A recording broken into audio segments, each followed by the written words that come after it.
ಪ್ರಾಣಿಗಳಿಗೂ ಮನುಷ್ಯರಿಗೂ ಅವಿನಾಭಾವ ಸಂಬಂಧ ಇರೋದು ನೀವು ಈ ಭೂಮಿಯ ಮೇಲೆ ಎಲ್ಲೆಲ್ಲೋ ನೋಡಬಹುದು.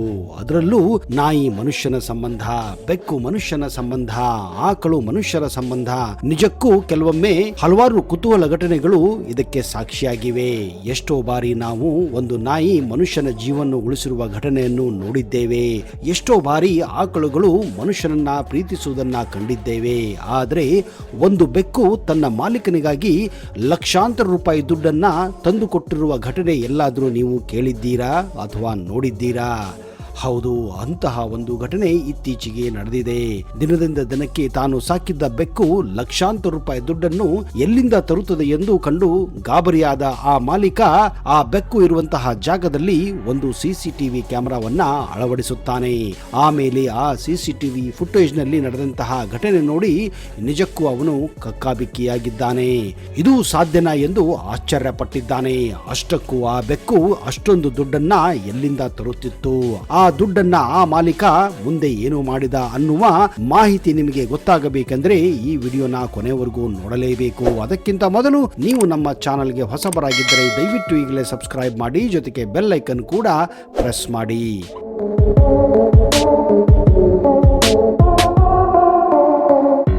ನಮಸ್ಕಾರ ಸ್ನೇಹಿತರೆ, ನಿಮಗೆಲ್ಲ ಆತ್ಮೀಯ ಹಾಗೂ ಅದ್ದೂರಿ ಸ್ವಾಗತ.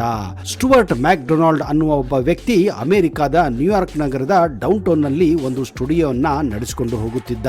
ಅವನು ಇರುವ ಈ ಸ್ಟುಡಿಯೋ ತುಂಬಾನೇ ಬ್ಯುಸಿಯಾಗಿತ್ತು. ಸುತ್ತಮುತ್ತ ನೂರಾರು ಕಾರುಗಳು ಓಡಾಡುತ್ತಿದ್ದವು. ಅಂಥದ್ರಲ್ಲಿ ಒಂದು ದಿನ ಅವನಿಗೆ ಸ್ಟುಡಿಯೋ ಹತ್ತಿರ ಒಂದು ಚಿಕ್ಕ ಬೆಕ್ಕು ಕಾಣಿಸಿಕೊಳ್ಳುತ್ತದೆ. ಅದನ್ನು ನೋಡಿ ಅವನಿಗೆ ಪಾಪ ಅನಿಸುತ್ತದೆ. ಅದಕ್ಕೆ ತಿನ್ನಲು 2 ಬಿಸ್ಕೆಟ್ ಅನ್ನು ಕೂಡ ಕೊಡುತ್ತಾನೆ. ಆ ಬಿಸ್ಕೆಟ್ ಅನ್ನು ತಿಂದ ಆ ಬೆಕ್ಕು ಸ್ಟುವರ್ಟ್ಗಾಗಿಯೇ ಕಾಯುತ್ತಿರುತ್ತದೆ, ಇನ್ನಷ್ಟು ಏನಾದರೂ ತಿನ್ನಲು ಕೊಡಬಹುದೆಂದು. ಇವೆಲ್ಲ ಪ್ರಾಣಿಗಳ ಗುಣಲಕ್ಷಣಗಳು ಸಹಜವಾಗಿಯೇ ಇರುತ್ತದೆ. ಸಾಯಂಕಾಲ ಮತ್ತೆ ಹೋಗುವಾಗ ಸ್ಟುವರ್ಟ್ ಆ ಬೆಕ್ಕಿಗೆ 2 ಬಿಸ್ಕೆಟ್ ಕೊಟ್ಟು ತನ್ನ ಪಾಡಿಗೆ ತಾನು ಮನೆಗೆ ಹೋಗಿಬಿಡುತ್ತಾನೆ. ಬೆಳಿಗ್ಗೆ ಮತ್ತೆ ವಾಪಸ್ಸು ತನ್ನ ಸ್ಟುಡಿಯೋಗೆ ಬಂದಾಗ ಆ ಸ್ಟುಡಿಯೋ ಬಾಗಿಲಲ್ಲಿ ಆ ಬೆಕ್ಕು ಮಲಗಿತ್ತು. ಆಮೇಲೆ ಆ ಬೆಕ್ಕಿನ ಮೇಲೆ ಸ್ಟುವರ್ಟ್ಗೆ ಕೊಂಚ ಕರುಣೆ ಬರುತ್ತದೆ. ಇದೇ ಕಾರಣ ಮತ್ತೆ ಅಂಗಡಿಗೆ ಹೋಗಿ ಬಿಸ್ಕೆಟ್ ಪ್ಯಾಕ್ ಅನ್ನ ತಂದು ಆ ಬೆಕ್ಕಿಗೆ ಬಿಸ್ಕೆಟ್ ಅನ್ನ ಕೊಡುತ್ತಾನೆ. ಒಂದು ರೀತಿ ಅವನಿಗೂ ಹಾಗೂ ಆ ಬೆಕ್ಕಿನ ನಡುವೆ ಪ್ರೀತಿ ಉಂಟಾಗುತ್ತದೆ. ಈ ರೀತಿ 2-3 ದಿವಸ ಕಳೆದು ಹೋಗುತ್ತದೆ. ಆ ಬೆಕ್ಕಿಗೆ ತಿನ್ನಲು ಬಿಸ್ಕೆಟ್ ಸಿಗುವ ಕಾರಣ ಆ ಬೆಕ್ಕು ಅಲ್ಲಿಂದ ಅಗಲುವುದಿಲ್ಲ. ಸ್ಟುವರ್ಟ್ಗಾಗಿ ಯಾವಾಗಲೂ ಅಲ್ಲಿಯೇ ಕಾದಿರುತ್ತಿತ್ತು. 4ನೇ ದಿನ ಬೆಳಿಗ್ಗೆ ಸ್ಟುವರ್ಟ್ ಬಂದಾಗ ಆ ಬೆಕ್ಕು ಕೂಡ ಅಲ್ಲೇ ಇತ್ತು. ಆದ್ರೆ ಅದು ಹೇಳುವುದಿಲ್ಲ. ಸ್ಟುವರ್ಟ್ಗೆ ಯಾಕೋ ಅನುಮಾನ ಬರುತ್ತದೆ, ಬೆಕ್ಕಿಗೆ ಏನಾದರೂ ಆಯ್ತಾ ಎಂದು. ಕಾರಣ ಅಂದು ತುಂಬಾನೇ ಚಳಿಯಿತ್ತು. ಇದೇ ಕಾರಣ ಸ್ಟುವರ್ಟ್ ಆ ಬೆಕ್ಕನ್ನ ಮುಟ್ಟಿ ನೋಡುತ್ತಾನೆ. ಮುಟ್ಟುತ್ತಿದ್ದ ಹಾಗೆ ಬೆಕ್ಕು ಎದ್ದು ಕೂಡುತ್ತದೆ. ಇದರಿಂದಲೇ ಗೊತ್ತಾಗುತ್ತದೆ ಸ್ಟುವರ್ಟ್ಗೆ ಆ ಬೆಕ್ಕಿನ ಮೇಲೆ ನಿಜಕ್ಕೂ ಕರುಣೆ ಮತ್ತು ಪ್ರೀತಿ ಇತ್ತು ಎಂದು.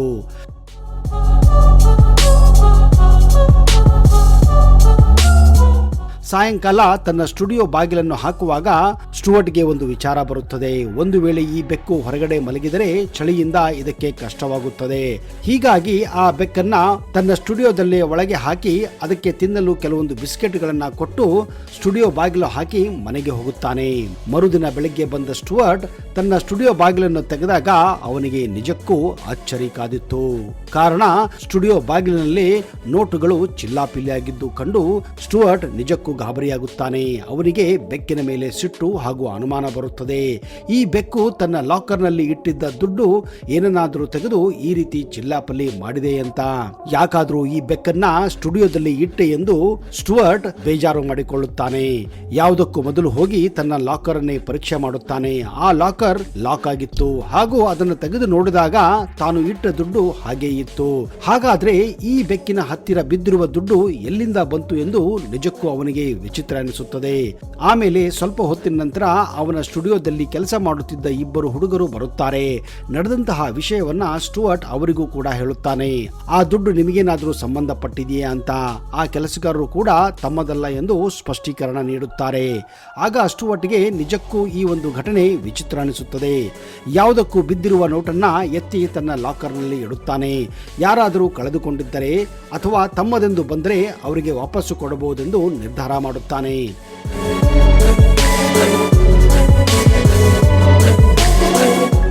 ಎಂದಿನಂತೆ ಸ್ಟುವರ್ಟ್ ಬೆಕ್ಕಿಗೆ ಬಿಸ್ಕೆಟ್ ಅನ್ನು ಕೊಡುತ್ತಾನೆ ಹಾಗೂ ಸಾಯಂಕಾಲ ಮನೆಗೆ ಹೋಗುವಾಗ ಇನ್ನಷ್ಟು ಬಿಸ್ಕೆಟ್ ಅನ್ನು ಕೊಟ್ಟು ಸ್ಟುಡಿಯೋ ಬಾಗಿಲು ಹಾಕಿ ಮನೆಗೆ ಹೋಗುತ್ತಾನೆ.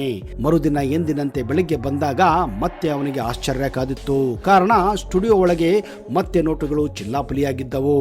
ಯಾಕೋ ಈಗ ಸ್ಟುವರ್ಟ್ಗೆ ಈ ಬೆಕ್ಕಿನ ಮೇಲೆ ಅನುಮಾನ ಬರಲು ಪ್ರಾರಂಭಿಸುತ್ತದೆ. ಹೇಗಾದರೂ ಮಾಡಿ ಈ ನೋಟಿನ ರಹಸ್ಯವನ್ನ ಪತ್ತೆ ಹಚ್ಚಬೇಕೆಂದು ತನ್ನ ಸ್ಟುಡಿಯೋದಲ್ಲಿ ಒಂದು CCTV ಕ್ಯಾಮೆರಾವನ್ನ ಅಳವಡಿಸುತ್ತಾನೆ. ಮತ್ತೆ ಎಂದಿನಂತೆ ಬೆಕ್ಕಿಗೆ ಇಷ್ಟವಾದ ಆಹಾರವನ್ನು ಕೊಟ್ಟು ಸ್ಟುಡಿಯೋ ಬೀಗ ಹಾಕಿ ಮನೆಗೆ ಹೋಗಿ ಮಲಗುತ್ತಾನೆ. ನೋಡೋಣ ಮರುದಿನ ತನಗೆ ಏನು ಆಶ್ಚರ್ಯ ಕಾದಿದೆ ಎಂದು. ರಾತ್ರಿ ನಿಜಕ್ಕೂ ಸ್ಟುವರ್ಟ್ಗೆ ನಿದ್ದೆನೇ ಬರುವುದಿಲ್ಲ. ಹೇಗೋ CCTV ಕ್ಯಾಮೆರಾ ಅಳವಡಿಸಿದ್ದೇನೆ, ಬೆಳಿಗ್ಗೆ ಎದ್ದು ನೋಡೋಣ ಅಂತ ಸ್ಟುಡಿಯೋಗೆ ಹೋಗುತ್ತಾನೆ. ಹೋಗಿ ನೋಡಿದರೆ ಮತ್ತೆ ಅವನಿಗೆ ಕಂಡಿದ್ದು ಚಿಲ್ಲಾಪಲ್ಲಿಯಾಗಿದ್ದ ನೋಟುಗಳು. ಸ್ಟುವರ್ಟ್ಗೆ ನಿಜಕ್ಕೂ ಇದು ಅಚ್ಚರಿ ಅನಿಸುತ್ತದೆ. ಆಗ ಅವನಿಗೆ CCTV ಕ್ಯಾಮೆರಾದ ಮೇಲೆ ಭರವಸೆ ಇತ್ತು. ಒಳಗಡೆ ಹೋಗಿ ಹಿಂದಿನ ರಾತ್ರಿ ತಾನು ಹೋದ ನಂತರ ಬೆಳಿಗ್ಗೆವರೆಗೂ ನಡೆದಂತಹ ಫುಟೇಜ್ ಅನ್ನ ಸಿಸ್ಟಮ್ ಆನ್ ಮಾಡಿ ನೋಡುತ್ತಾನೆ. ಅದು ರಾತ್ರಿ 10 ಗಂಟೆ ಸುಮಾರು. ಸ್ಟುವರ್ಟ್ ಹೆಚ್ಚು ಕಡಿಮೆ ರಾತ್ರಿ 8:30ಕ್ಕೆ ಸ್ಟುಡಿಯೋ ಬಂದ್ ಮಾಡಿ ಮನೆಗೆ ಹೋಗುತ್ತಾನೆ. ಆಗಿನಿಂದ ಅವನಿಗೆ ಮಾನಿಟರ್ನಲ್ಲಿ ಕಂಡಿದ್ದು ನಿಜಕ್ಕೂ ಅಚ್ಚರಿಪಡುವಂತಹ ವಿಷಯವೇ. ಅದೇನೆಂದರೆ ಆ ಬೆಕ್ಕು ಆ ಗಾಜಿನ ಡೋರ್ ಮೂಲಕ ಅಲ್ಲಿ ಹೋಗುತ್ತಿದ್ದ ಜನರನ್ನು ನೋಡಿ ಆಟವಾಡುತ್ತಿತ್ತು. ಹೀಗೆ ಆಟವಾಡುತ್ತಿದ್ದಾಗ ಕೆಲವರು ಅದಕ್ಕೆ ಒಂದು ನೋಟನ್ನ ತೋರಿಸಿ ಜಂಪ್ ಮಾಡಲು ಹೇಳುತ್ತಾರೆ. ಹೀಗೆ ಆ ಗಾಜಿನ ಡೋರ್ ಮೂಲಕ ಸಂದಿಯ ಮೂಲಕ ಆ ನೋಟನ್ನು ಹಿಡಿಯಲು ಪ್ರಯತ್ನಿಸುತ್ತಿದ್ದ ಆ ಬೆಕ್ಕು ಜಿಗಿಯುತ್ತಿತ್ತು ಹಾಗೂ ಆ ನೋಟನ್ನ ಜಿಗಿದು ಹಿಡಿದು ಒಳಗೆ ಹಾಕುತ್ತಿತ್ತು. ಹೀಗೆ ಅಲ್ಲಿ ಓಡಾಡುತ್ತಿದ್ದಂತಹ ಜನರು ಆ ಬೆಕ್ಕಿನ ಜೊತೆ ನೋಟನ್ನ ಹಾಕಿ ಮೋಜು ಮಾಡುತ್ತಿದ್ದರು.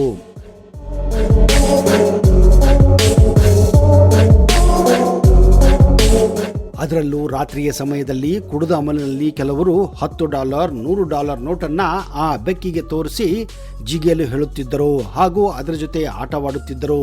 ಹೀಗೆ ಬೆಳಿಗ್ಗೆ ಅನ್ನುವಷ್ಟರಲ್ಲಿ ಸರಿಸುಮಾರು 100ರಿಂದ 200 ನೋಟುಗಳು ಆ ಸ್ಟುಡಿಯೋ ಒಳಗೆ ಬೀಳುತ್ತಿದ್ದವು.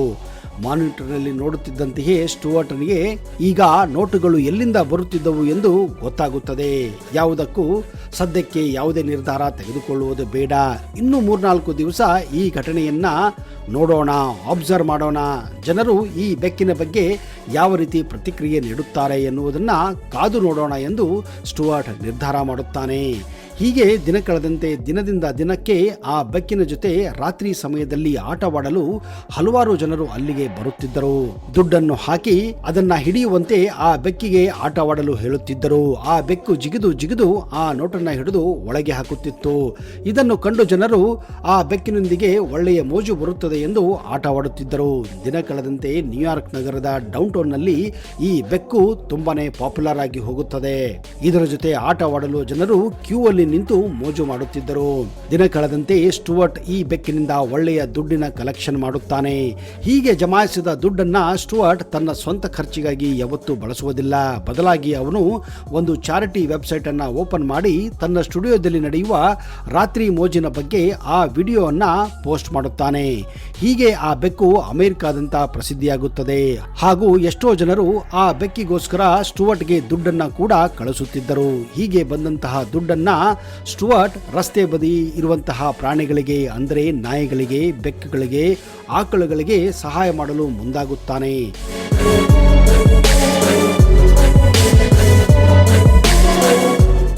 ಎಷ್ಟೋ ಜನ ವೆಬ್ಸೈಟ್ನಲ್ಲಿ ಸ್ಟುವರ್ಟ್ಗೆ ಆ ಬೆಕ್ಕಿನ ಮಾಹಿತಿಯನ್ನು ಪಡೆದುಕೊಳ್ಳಲು ಪ್ರಯತ್ನ ಮಾಡುತ್ತಾರೆ ಹಾಗೂ ಆ ಬೆಕ್ಕಿನ ಹೆಸರನ್ನು ಕೂಡ ಕೇಳುತ್ತಾರೆ. ಆದರೆ ಅಲ್ಲಿಯವರೆಗೆ ಆ ಬೆಕ್ಕಿಗೆ ಯಾವುದೇ ಹೆಸರನ್ನು ಇಟ್ಟಿರುವುದಿಲ್ಲ. ಆಮೇಲೆ ವೆಬ್ಸೈಟ್ನಲ್ಲಿ ಪೋಸ್ಟ್ ಮಾಡುವ ಜನರಿಗೆ ಹೆಸರನ್ನು ಸೂಚಿಸಲು ಹೇಳುತ್ತಾನೆ. 100 ಜನರು 100 ಹೆಸರನ್ನ ಸೂಚಿಸುತ್ತಾರೆ. ಕೊನೆಗೆ ಒಂದು ಹೆಸರನ್ನ ಈ ಬೆಕ್ಕಿಗೆ ಇಡಲಾಗುತ್ತದೆ. ಅದುವೇ ಕ್ಯಾಶ್ ನಿಪ್.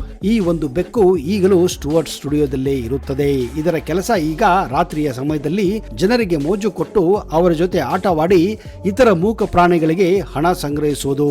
ನಿಜಕ್ಕೂ ಈ ಬೆಕ್ಕಿನಿಂದ ಹಾಗೂ ಸ್ಟುವರ್ಟ್ ಮಾಡಿದ ಸಾಮಾಜಿಕ ಸೇವೆಯಿಂದ ಹಲವಾರು ಪ್ರಾಣಿಗಳನ್ನ ಸ್ಟುವರ್ಟ್ ಹಾಗೂ ಈ ಬೆಕ್ಕು ಸಾಕುವುದರಲ್ಲಿ ಈಗಲೂ ಕೂಡ ಸಹಾಯ ಮಾಡುತ್ತಿದ್ದಾರೆ. ನಮ್ಮ ತಂಡದ ಪರವಾಗಿ ಹಾಗೂ ನಿಮ್ಮ ಪರವಾಗಿ ಸ್ಟುವರ್ಟ್ ಹಾಗೂ ಈ ಬೆಕ್ಕಿಗೊಂದು ದೊಡ್ಡ ಸಲಾಂ.